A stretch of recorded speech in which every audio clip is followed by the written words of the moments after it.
मुक्त चेतना वाला व्यक्ति उस विराट का अनुभव कर लेता है जिससे उसके समस्त सांसारिक कर्म जो वासना, तृष्णा, इच्छा, राग, द्वेष, अहंकार तृप्ति के लिए किए जाते हैं छूट जाते हैं। वह सभी कर्मों का साक्षी मात्र रह जाता है। ऐसा व्यक्ति न जागता है, न सोता है, न पलक खोलता है, न बंद करता है। अर्थात ये क्रियाएं शारीरिक है जो स्वभाव से अपने आप होती है। ज्ञानी आत्मवत होने से वह इन्हें करता नहीं, वह इन सबसे दूर खड़ा होकर देखता मात्र है। ये शरीर के गुण धर्मों से हो रहे हैं, आत्मा इन सब का दृष्टा है। ज्ञान की यही परम दशा है।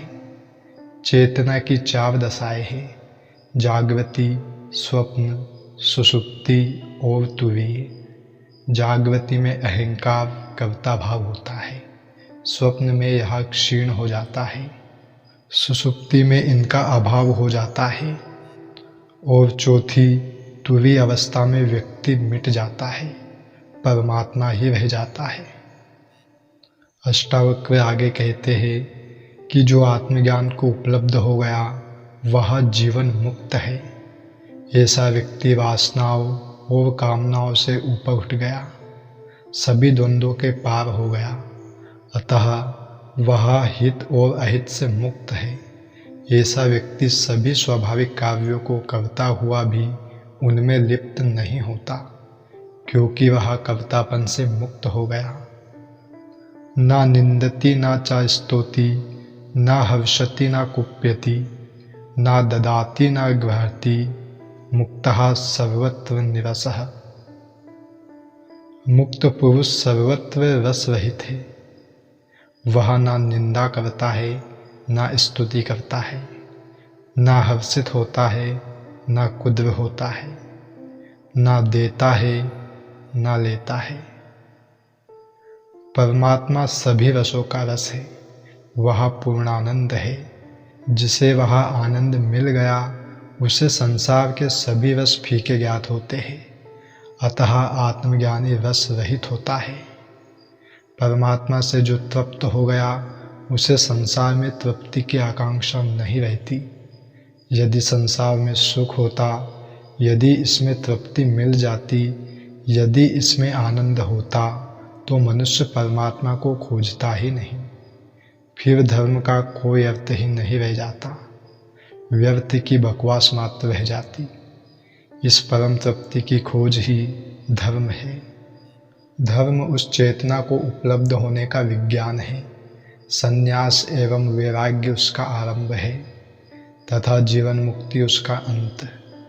इस स्थिति में पहुंचा हुआ ज्ञानी दृष्टा हो जाता है, भक्त डूब जाता है, दोनों की एक ही स्थिति हो जाती है। अष्टावक्र का मार्ग दृष्टा का है। सूफियों ने भी साधना को 4 चरणों में विभक्त किया है।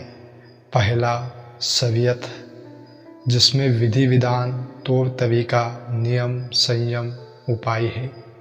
दूसरा है तरीफत, जिसमें अहंकार विसर्जित हो जाता है, साधना समाप्त हो जाती है, मैं खो जाता है। तीसरे चरण मारिफत में परमात्मा की झलक मिलती है किंतु द्वैत बना रहता है। चौथे चरण हकीकत में अद्वैत की अनुभूति होती है, केवल ब्रह्म सत्य ही रह जाता है।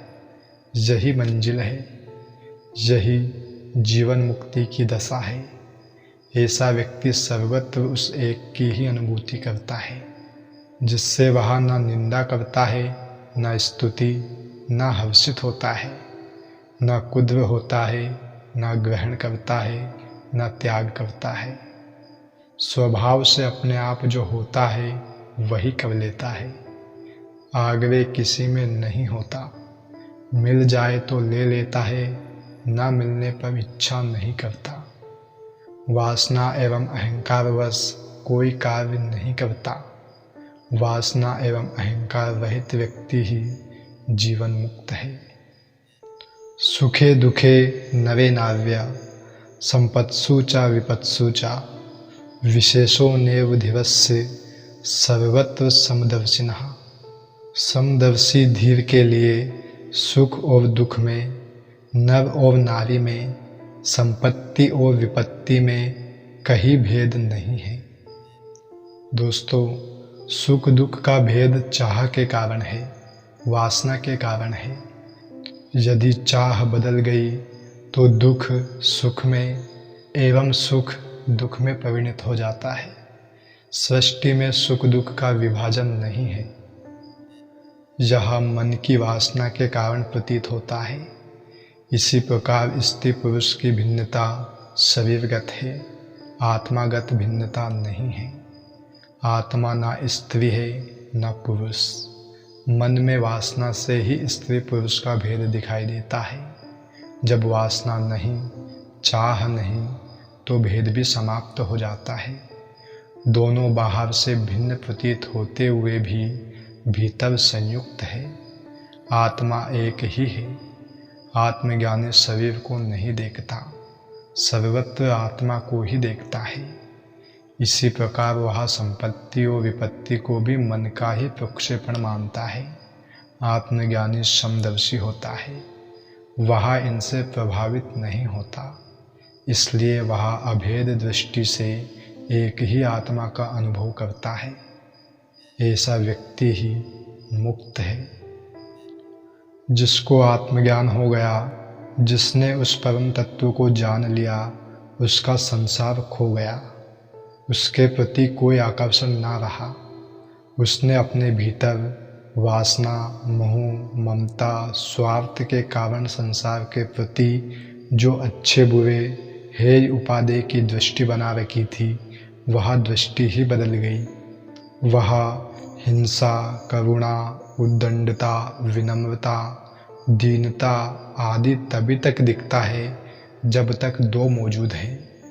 मनुष्य मनुष्य में भिन्नता दिखाई देती है।